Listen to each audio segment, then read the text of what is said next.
and welcome to the Art of Being Human. We're still dealing with suicide, but I'm hopeful within this week and next week we will just be finished with it and then only go back to it when we need to, and then start a segment on drug use. You know, just as an aside, a lot of people call alcoholism and drug use a slow suicide.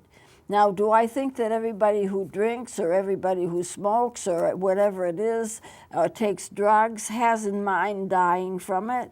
I don't think that at all. But this is what it's called, because after a while, when it gets into your system and you can't resist it anymore by your own willpower, eventually, if you follow through and continue it, then you may die. I mean, that's a certainty. So I don't like to have drug abuse called a slow suicide, but many people do it. Well, today I'm going to open up by answering a question that I get asked every so often as a minister. And the question is this, are there any suicides in the Bible? And yes, there are. There are 3, possibly 4. And so I'm just going to kind of review, because I do get asked this question every so often, just to kind of give you an update on what the scripture says about suicide. The scriptures are not approving of suicide. Nonetheless, there are 3 to 4 characters in the Bible that did do it. Now, in the New Testament, we know that Judas, who betrayed Jesus, he went out and hung himself. So that's a bona fide suicide.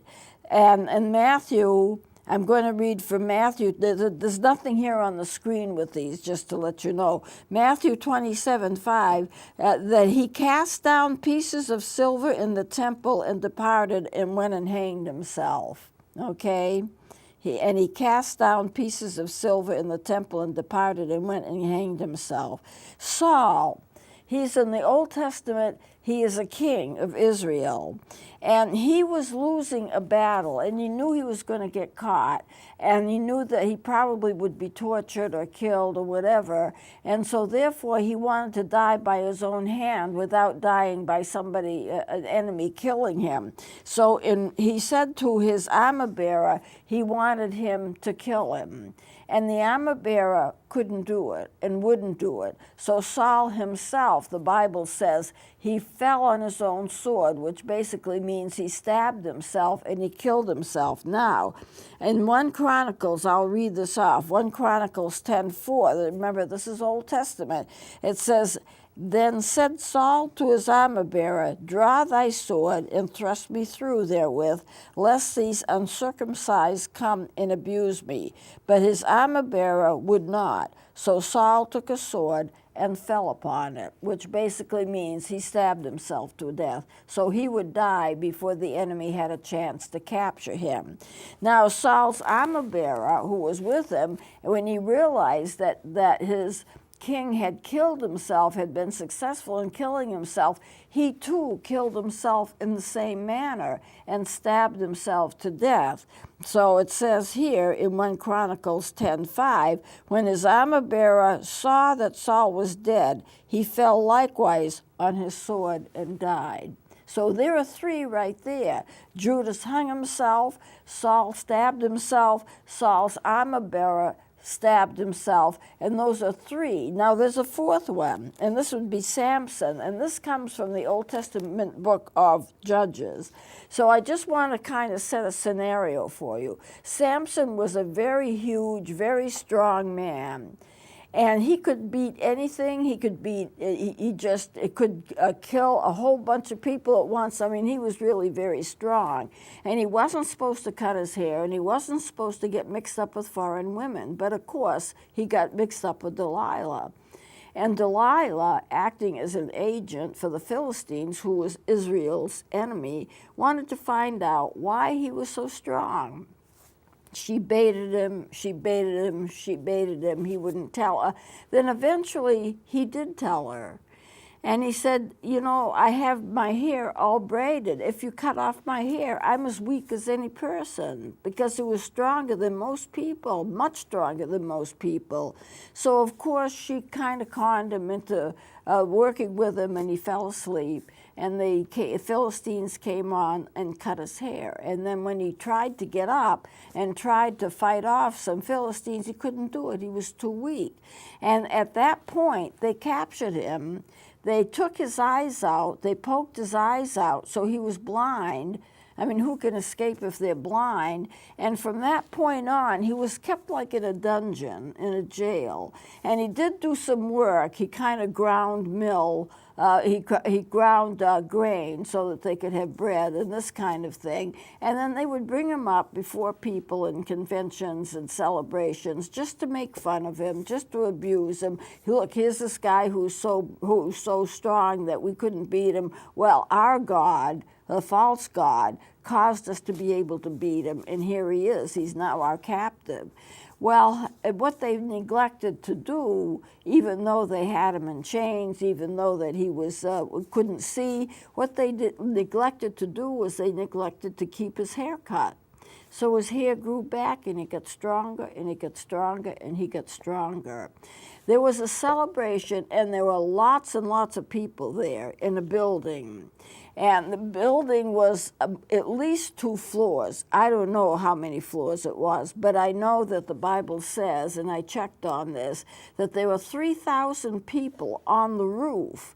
And then every other area of the building was packed for this great celebration. So there were a lot of people there.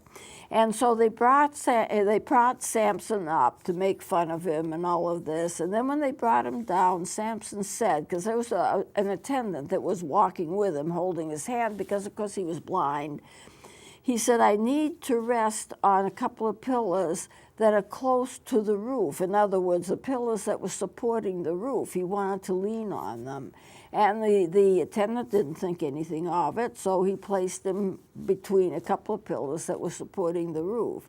And then he grabbed the pillars, one with one arm, one with the other arm, shouted out, let me die with the Philistines, gave a push, and the whole building collapsed, and everybody died, including the 3,000 people on the roof, and including Samson.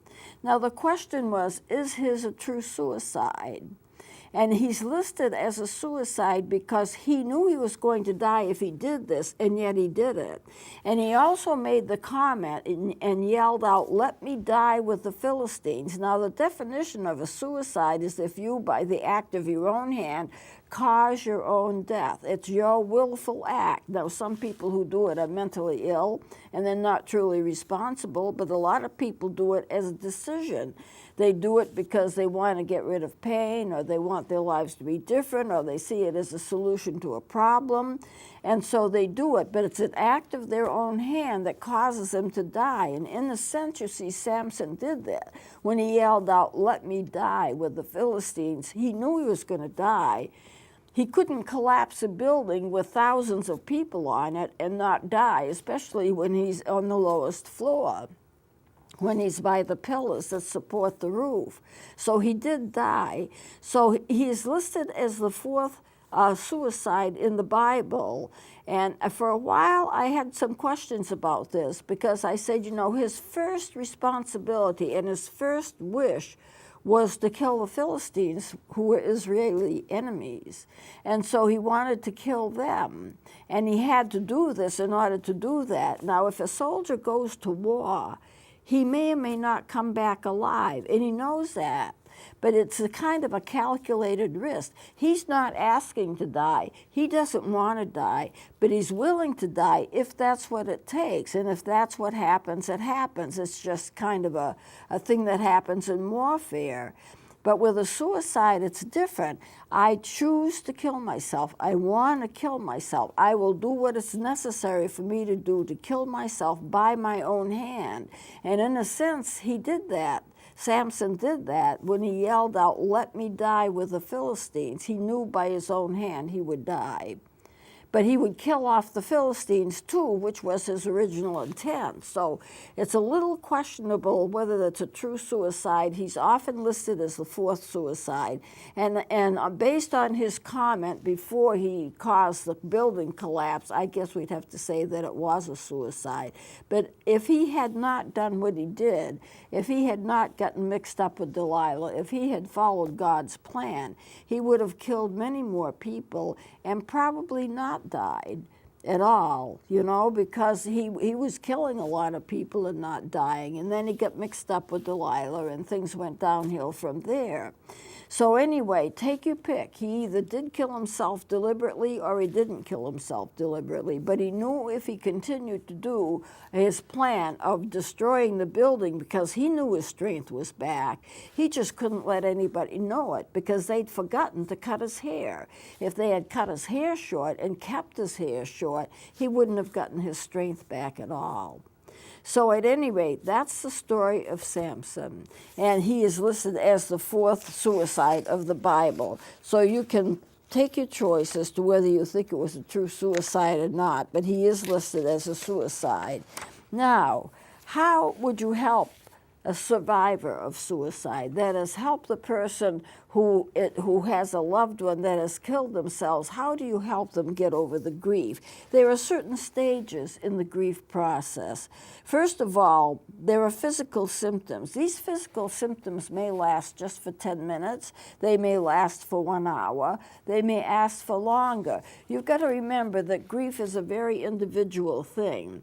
And what is true of one person in the grief process isn't necessarily true of another person in the grief process. So what my notes say is these physical symptoms can last from 10 minutes to 1 hour. That is the worst of them, but I know people have them beyond that. Usually nausea, breathing problems, no appetite. And I know a lot of people go for long periods of time and they don't want to eat, and it just the appetite that comes back very, very slowly. Another stage, of course, is the guilt. Now, the guilt is usually not appropriate. You blame yourself for your loved one's death. Well, what could you have done that was different? Why did the person die? I wasn't good enough. I didn't take care of him enough or take care of her enough. I didn't check and make sure that they were all right enough. There are a dozen things that could have happened that would have caused them to die, and it's partially my fault. Now, most of the time, no one is to blame for a person's death by suicide. Now, they may feel harassed, they may have problems that they're dealing with, but usually what happens is that they have to take responsibility for what they do to themselves, because whatever you're dealing with, usually there's help available for it. And so if you're going to do something to yourself because you're trying to get out of a problem, that's a rational decision. That's not caused by mental illness. And I keep harping on it, I know, but there are a lot of suicides that have nothing to do with mental illness, although that in some cases it is mental illness. But the people who are left suffer guilt. They should not go through the guilt that they go through, because they automatically assume that they did something wrong, because otherwise the person would have committed suicide. And part of it is due to the fact that if the person died who's an alcoholic or who's a drug addict, they're very good at placing blame for their problems on the spouse or on somebody else. Well, if you'd been a better wife, if you'd been a better child, then I wouldn't have these problems. I wouldn't be an alcoholic if you treated me differently. And shifting the blame onto other people, when that can't be done. Everyone makes a choice, everybody lives by that choice, and everybody lives or dies by the consequences of that choice. And to blame other people for it while a person's still alive is just not fair. And so at any rate, they feel this guilt, I must have done something wrong. Children, especially children, they are great at accepting guilt. If the parents split up and then there's a divorce, it must have been my fault. I must have done something wrong. It must be me. And they point the finger of blame at themselves all the time. and they shouldn't be doing that. And so when I counsel children who are products of divorce, I keep telling them, it's not your fault, don't blame yourself. You can't blame yourself for an adult problem. Adults are supposed to involve themselves in solving their own problems and not supposed to blame children. And so you have to reinforce the fact that they are guilt-free, they didn't do anything to cause it. But the guilt is there, and it's there with adults too, not just children. Another thing you get is to have extreme hostility, anger. The response of a person to another person's dying may be, how dare you leave me alone? How dare you abandon me? I'm angry at you for dying. Now, a person who's reasonable and normal realizes that anger at a dying person or a person who is already deceased isn't going to change anything. But the fact is, they have to get this out of their system. A person who is suffering grief because a loved one has died, they can't think reasonably. Their brain kind of shuts down. They can't just think reasonably. And even if they know intellectually this doesn't make sense, they still have to get it out of their system. And so therefore they yell, they scream, you know, they say things that they may not say ordinarily. It's your fault, you died, you left me, you abandoned me. One of the greatest fears that adults have, and children too, is the fear of abandonment. Who's going to take care of me if something happens to this person or that person?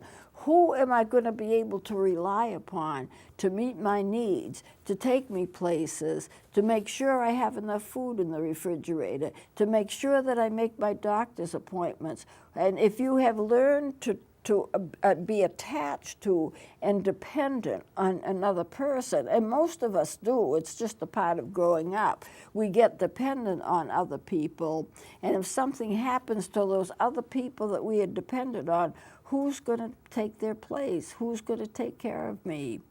Children get fearful because they know that they can't take care of themselves. And so therefore they think, well, who's going to take care of me? Mom is gone, Dad is gone or going. Who's going to take care of me? I can't take care of myself. And so we do have attachments to people, partly for our own benefit of the care that they give us. And of course, we give care to other people too, so there are other people dependent on us. And the fear is, what am I going to do? And that helplessness can translate into anger and rage. If you take a look at Rollo May's works, he's a psychologist, he's no longer with us, he wrote years ago, but one of the things he said is that if you can't change a situation, if you can't handle a situation, and you start to feel helpless, that helplessness that you feel will turn to rage, and then you become very angry. But it's because you feel helpless, because you can't change a situation and you can't take care of a situation, so therefore become angry about it. The other alternative would to be depressed about it. There's a lot more energy involved in anger than there is in depression. If you feel depression, you feel out of it, you feel tired, you're lethargic, you can't function, you have no energy. But if you're angry, you can have a lot of energy mixed up with the anger. So a lot of people, in a sense, if they had their choice, and I don't think they have a choice, their bodies do it for them, but if they had a choice, would choose anger over depression any day because it's much more energizing. It doesn't mean that it's comfortable, but it's much more energizing. And of course, a person who's angry because another person died usually realizes that doesn't make any rational sense. Unless supposing the person who died was on drugs or alcohol, or they died because of that, then you might see the legitimacy of, I'm angry at you because you were using drugs and you died, and that I can't take care of myself, and why did you do this to me? You know, there's more rationality to that. But what if they died of a heart attack, or what if they had cancer or something like that? How do you take care of that? And it's a problem, you know. You can still be just as angry at a person who died of a heart attack as you can be to a person who died of drug overdose. but it's just a part of the grief process. So you have those stages: physical symptoms, guilt, extreme hostility. So how do you help a person who's in that kind of a situation? They're feeling those things. The best thing you can do for them is just to be present. Just stay with them, just be with them. Allow free expression if they want to cry, if they want to yell, if they want to kick the door. Unless they're in danger of hurting themselves or somebody else, then you can pretty much allow free expression. But the idea is this is not the time for a lecture. This is not the time for "I told you so," "I knew it was going to happen," or "he's even in a better place." They don't even want to know that he's in a better place or she's in a better place. They want him here back, now and back. That's what they want, and that's what they can't have. So it is some comfort to know, if you're a Christian person or a religious person, that there is a better place.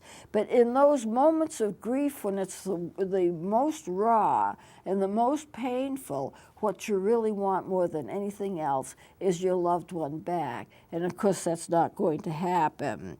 So feelings must be expressed, and there's a lot of depression and there's a lot of anger in the process.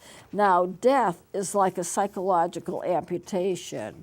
It's like you've lost a part of yourself. It's like somebody cut off your right arm. A part of you is missing. And when a part of you is missing, part of you is gone. And you feel that vacancy and you feel that void. And it is particularly strengthened, that feeling of the psychological amputation, which is sometimes what we call it. It's lengthened by the death of a child or a young person, or a violent death, or a suicide, because you can't anticipate the grief. There's no anticipatory grief. Anticipatory grief is when you know a person is going to die, and you can anticipate it. Like my father was dying of heart trouble, or somebody else in the family was dying of cancer. You knew it was going to come. So in a sense, you mentally prepare for it as best that you can. That's anticipatory grief. Just like anticipatory anxiety is when you become anxious for something that you know is going to happen and you're nervous about it. And by the time, and getting back to the anticipatory grief, by the time that the loss actually occurs, a lot of what's called grief work is done. You've already adjusted to the fact that this person is no longer going to be around, and therefore you're going to live without that person, and you've already adjusted more so that the grief is less intense. When you have that anticipatory grief, you're grieving all along. But then when the death does come, it's like the final. This is the end of it, and you start to get freedom from that grief. When you have an unexpected death, that's when the grief becomes really, really bad, because you haven't anticipated anything. The person dies by suicide. How do you anticipate that? Unless the person tells you they're going to do it, and most of the time they don't, you can't anticipate that. Or if a person has a sudden heart attack, you can't anticipate that. You can anticipate death from a cancer when it goes to stage 4 and beyond. You can anticipate that. And so you have your anticipatory grief. You grieve while the person is still alive. And then when they're gone, it seems to relieve that, and you seem to get freedom from it. Some people become sick physically and emotionally right following a death. You know, and because it is a shock. And grief saps your energy, it saps your creativity. And people use coping skills, they try to use coping skills. I want to mention there's such a thing as episodic pangs. What an episodic pang is, and it gradually goes away with time. But it's when you have a very intense desire to have your loved one back. You must have them back. They must come back. And yet you know it's impossible. So you go through that period of time, and that's why it's called a pang. It's like really, really intense. It usually doesn't last too long. It phases off, and as time goes by, it gets less and less. Well, I can see we're kind of getting short of time, so what I'm going to do is close it here, and we'll continue with this next time. So please join me next time, and do take down these numbers for the hotlines for suicide and veterans crisis and domestic violence, because even if you don't need them now, you may know somebody that does, or eventually you may need them. So please take those down. We'll see you next time.